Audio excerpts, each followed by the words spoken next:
Hello friends, কেমন আছেন? আশা করি ভালো। এই পর্বে আমরা আলোচনা করব অ্যাডোবি ফটোশপের মাধ্যমে কিভাবে ওয়াটার ড্রপ ইফেক্টস তৈরি করা যায়। গ্রাফিক্সের কাজই হলো সফটওয়্যারের বিভিন্ন টুলসের ব্যবহারের মাধ্যমে দৃষ্টিনন্দন দৃশ্য তৈরি করা। আর এই দৃষ্টিনন্দন দৃশ্য তৈরি করে দেশ এবং দেশের বাইরে আউটসোর্সিং, ফ্রিল্যান্সিং এবং ইউটিউব মার্কেটিংয়ের মাধ্যমে ডলার ইনকাম করা যায়। আজকাল আমরা বিভিন্ন মাধ্যমে শুনে থাকি ঘরে বসে ডলার ইনকাম করা যায় অনলাইনে। ঘরে বসে ডলার ইনকাম করার অন্যতম একটা সহজ পন্থা হলো অ্যাডোবি ফটোশপের মাধ্যমে বিভিন্ন লোগো, মনোগ্রাম, বিভিন্ন বিজ্ঞাপন তৈরি করে ফ্রিল্যান্সিং অথবা আউটসোর্সিং, এমনকি ইউটিউব মার্কেটিং বিভিন্ন ধরনের কাজ করে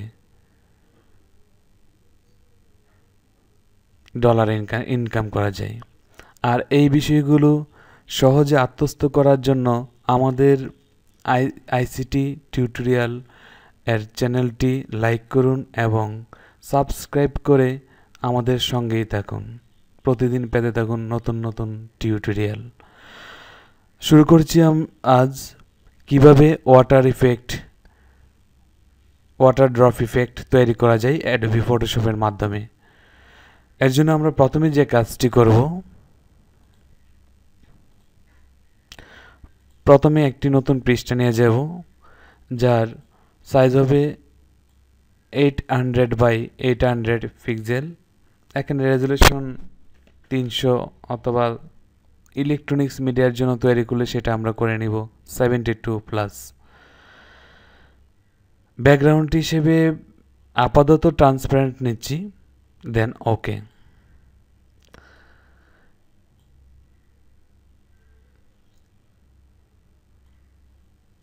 এখন আমরা এই অবস্থায় গ্রেডিয়েন্ট টুলসের ব্যবহার করব। এই টুলসটাকে আমরা বলছি গ্রেডিয়েন্ট টুলস। এখানে ক্লিক করলে দুইটা টুলস আসবে, একটি হলো পেইন্ট বাকেট টুল আর একটি হলো gradient tool. Paint bucket tool ক্লিকের মাধ্যমে আমরা দেখতে পারবো যে কোনো একটি কালারের কাজ হবে। আর যদি গ্রেডিয়েন্ট টুল নিয়ে কাজ করি তাহলে মিনিমাম দুইটা অথবা ততোধিক কালারের সমন্বয়ে একটি দৃষ্টিনন্দন ব্যাকগ্রাউন্ড তৈরি হবে। এখানে আমরা প্রথমে একটি ব্যাকগ্রাউন্ড তৈরি করে রেখেছিলাম, তারপর আপনাদের সুবিধার্থে ব্যাকগ্রাউন্ডটি কীভাবে তৈরি করতে হবে সেটি আবার দেখাচ্ছি।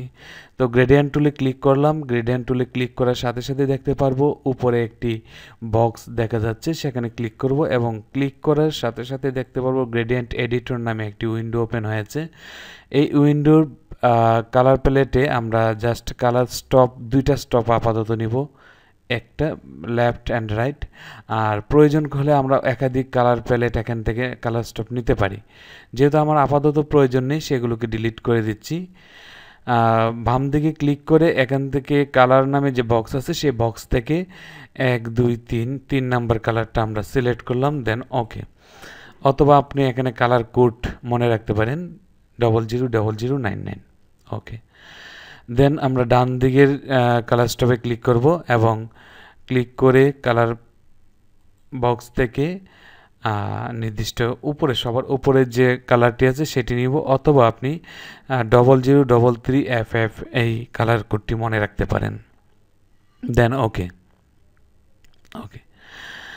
ক্লিক করার পর আমরা দেখতে পারবো এখানে linear gradient, radial gradient, angle gradient, reflected gradient and diamond gradient বিভিন্ন স্টাইল দেওয়া আছে।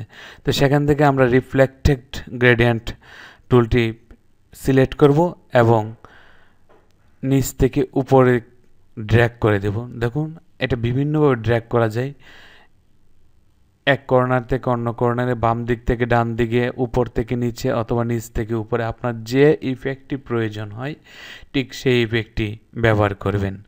এখানে সুন্দর একটি দৃষ্টিনন্দন ব্যাকগ্রাউন্ড তৈরি হয়ে গেল। আমরা শিখতে পারলাম কিভাবে গ্রেডিয়েন্ট টুলের মাধ্যমে বিভিন্ন কালারের সংমিশ্রণে একটি ব্যাকগ্রাউন্ড তৈরি করতে হয়। এখন আমরা মূল কাজে চলে যাব। তার জন্য প্রথমে আমরা টেক্সট টুল সিলেক্ট করব এবং এখানে আমাদের প্রয়োজনীয় লেখাটি লিখে নিব।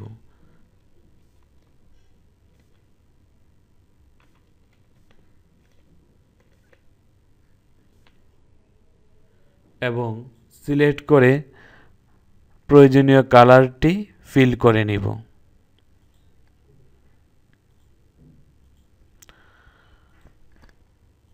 তারপর টেক্সটটি যতটুকু মুভ টুলে ক্লিক করব এবং কন্ট্রোল টি ক্লিক করে আমরা কালারটিকে টেক্সটটিকে ছোট করে নিব এবং ছোট করার সময় অল্টার শিফট বাটনে ক্লিক করে তারপর কর্নারে কোনো এক অংশে ক্লিক করে সেটাকে আমরা ছোট অথবা বড় করব।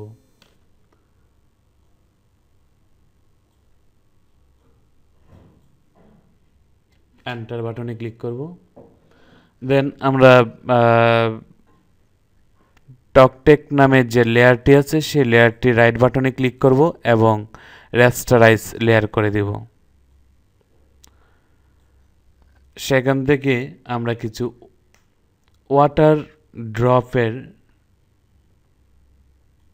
দৃশ্য ড্রয়িং করব। তার জন্য অবশ্যই এখান থেকে এই ইলিপ্টিক্যাল মার্কিউ টুলটি সিলেক্ট করব। জাস্ট এখানে ক্লিক করে ধরলে 2 নম্বর যে অপশনটি আছে ইলিপ্টিক্যাল মার্কিউ টুল। ইলিপ্টিক্যাল মার্কিউ টুল সিলেক্ট করার পর অবশ্যই টকটেক নামে যে লেয়ারটি আছে সেই লেয়ারটি সিলেক্ট অবস্থায় থাকবে, অ্যাক্টিভ অবস্থায় থাকবে। দেন আমরা কিছু ওয়াটার ড্রপস ড্রয়িং করব এবং ড্রয়িং করে কন্ট্রোল বাটনে ধরে ডিলিট বাটনে চাপ দেব। আমরা অবশ্যই ব্যাকগ্রাউন্ড কালার হিসেবে ব্ল্যাক রাখব এবং যথাযথভাবে ওয়াটার ড্রপটি বৃষ্টি অথবা পানির ফোঁটার দৃশ্যটি ড্রয়িং করে কন্ট্রোলে ধরে ডিলিট বাটনে ক্লিক করব। That means control plus delete button. Control plus delete বাটনে ক্লিক করলেই আমরা যে অংশটুকু সিলেক্ট করব সেই অংশটুকু এই ব্যাকগ্রাউন্ড কালারটি চলে আসবে। এখানে ব্যাকগ্রাউন্ড কালার হিসেবে আমি ব্ল্যাক সিলেক্ট রাখাতে ব্ল্যাক আসবে। যদি এখানে আমি আদার্স অন্য কোনো কালার সিলেক্ট করি দেখুন তাহলে সেই কালারটি এখানে ফিল হয়ে যাবে। যেহেতু আমার এখানে ব্ল্যাক কালারটি দরকার আমি ব্ল্যাক কালারটি সিলেক্ট করে দেন কন্ট্রোল বাটনে ধরে ডিলিট বাটনে ক্লিক করলাম। একইভাবে আমি কিছু দৃশ্য ড্রয়িং করে নিচ্ছি। Control plus delete, control plus delete.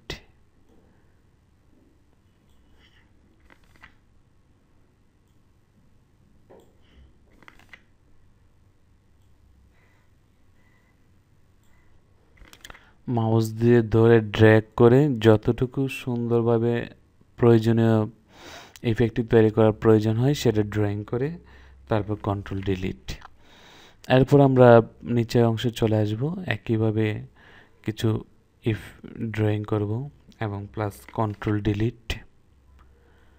সবসময় মনে রাখবেন ফটোশপ অথবা গ্রাফিক্সের কাজ করতে গেলে আপনার মধ্যে ক্রিয়েটিভিটি কিছু বিষয় থাকতে হবে এবং এটার জন্য আপনাকে প্রচুর পরিমাণে প্র্যাকটিস করতে হবে। আর প্রতিনিয়ত নতুন নতুন যে বিষয়গুলো থাকে সেগুলো শিখতে হবে। পাশাপাশি নতুন যে সফটওয়্যারগুলো আপডেট হয় ফটোশপ সিসি, ফটোশপ CS6 এই সফটওয়্যারগুলোর সাথে পরিচিত থাকতে হবে অথবা ইলাস্ট্রেটর। এইরকমভাবে আপনাকে ড্রয়িং করে নিতে হবে।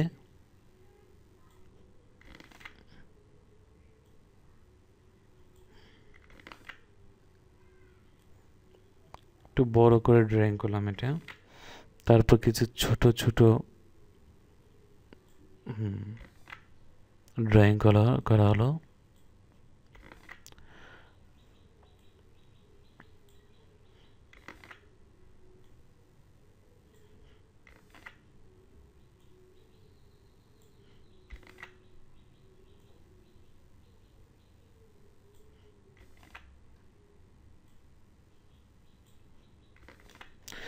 তারপর আমরা যে কাজটি করব, কন্ট্রোল ডিতে ক্লিক করে ডিসিলেক্ট করে নিব। ডিসিলেক্ট করার জন্য জাস্ট একটা জিনিস, কোনো একটা লেয়ারে যদি কোনো একটা অংশ আমরা সিলেক্ট করি, সেটাকে ডিসিলেক্ট করার জন্য কন্ট্রোল বাটনের দ্বারা আমরা ডিতে চাপ দিব বা ক্লিক করব। দেন আমরা টকটেক নামের যে লেয়ারটি আছে সেই লেয়ারটির উপর রাইট বাটন ক্লিক করব এবং ব্লেন্ডিং অপশনে ক্লিক করে আমরা প্রথমে যে অপশনটা সিলেক্ট করব সেটা হলো ড্রপ শ্যাডোতে ক্লিক করে আমরা ব্লেন্ড মোড হিসেবে রাখবো মাল্টিপল এবং কালার হিসেবে ব্ল্যাক রাখবো।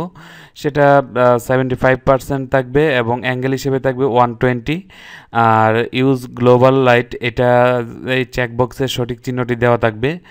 ডিস্টেন্স হিসেবে আমরা এখানে 5 রাখবো এবং সাইজ হিসেবে আমরা এখানে 3 করে দিব।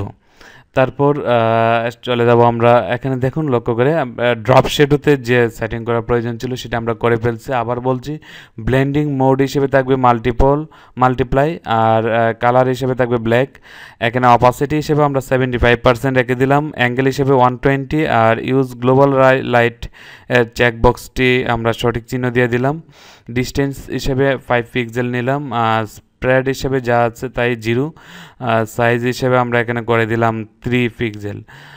তারপর আমরা ক্লিক করব ইনার শ্যাডোতে ক্লিক করে আপনার পাশাপাশি একটু উইন্ডোটা বাম বা ডান দিকে নিলেই প্রিভিউতে দেখতে পারবেন কী ধরনের পরিবর্তন হচ্ছে। এখানে কালার মোড হিসেবে অবশ্যই থাকবে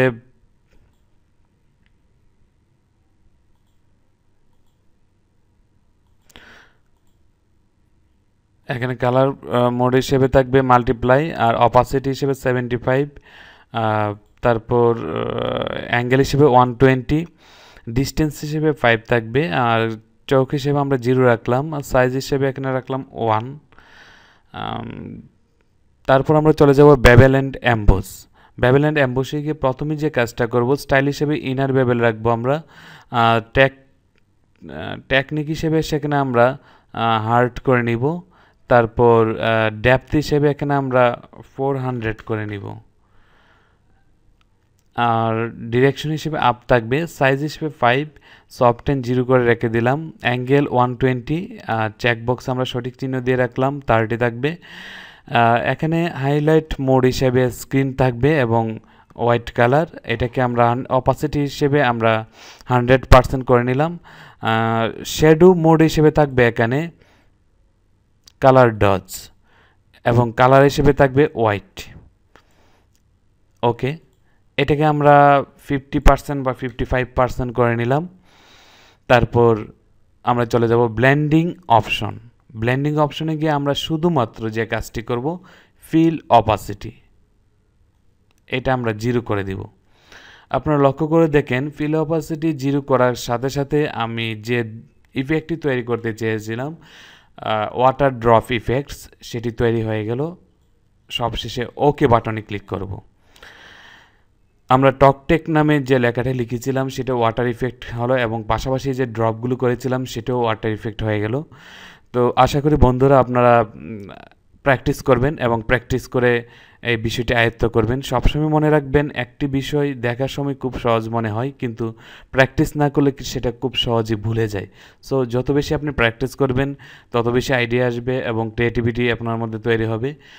আর এই দৃষ্টিনন্দন ওয়াটার ইফেক্ট দৃশ্যটি যদি আপনি সেভ করতে চান তাহলে ফাইল বাটনে ক্লিক করবেন এবং সেখান থেকে সেভ। এরপর আপনি আপনার লোকেশন এখান থেকে নির্ধারণ করে নেবেন, এটা একটা নির্দিষ্ট নাম দিবেন এবং পিএইচডি মোডে আমরা অবশ্যই সেভ করব। সেভ করে অরিজিনাল যে কাজটি আছে সেটি সেভ করে রাখবো এবং পিএইচডি মোডে সেভ করে রাখলে আমাদের সুবিধা হলো পরবর্তীতে যদি কোনো একটা লেয়ারের কাজ করতে হয় বা পরিবর্তন করতে হয় সেই কাজটা আমরা করতে পারবো। তবে ফাইনাল আউটপুট বা অন্য কোথাও দেখানোর জন্য ফেসবুকে অথবা অন্য কোনো জায়গায় পোস্ট করার জন্য আপনারা সবসময় জেপিজি মোডে সেভ করবেন, অথবা স্যাম্পল যদি কাউকে কোনো একটা কাজ করে আপনি কাউকে স্যাম্পল দেখাতে চাচ্ছেন তাহলে জেপিজি মোডে সেভ করে দেন সেভ বাটনে ক্লিক করবেন। আমরা শিখতে পারলাম কিভাবে একটি ওয়াটার ড্রপ ইফেক্ট ফটোশপের মাধ্যমে তৈরি করা যায় এবং এটা কিভাবে কম্পিউটারে সংরক্ষণ করা যায়। ধন্যবাদ সবাইকে। টিউটোরিয়ালটি ভালো লাগলে সাবস্ক্রাইব করুন।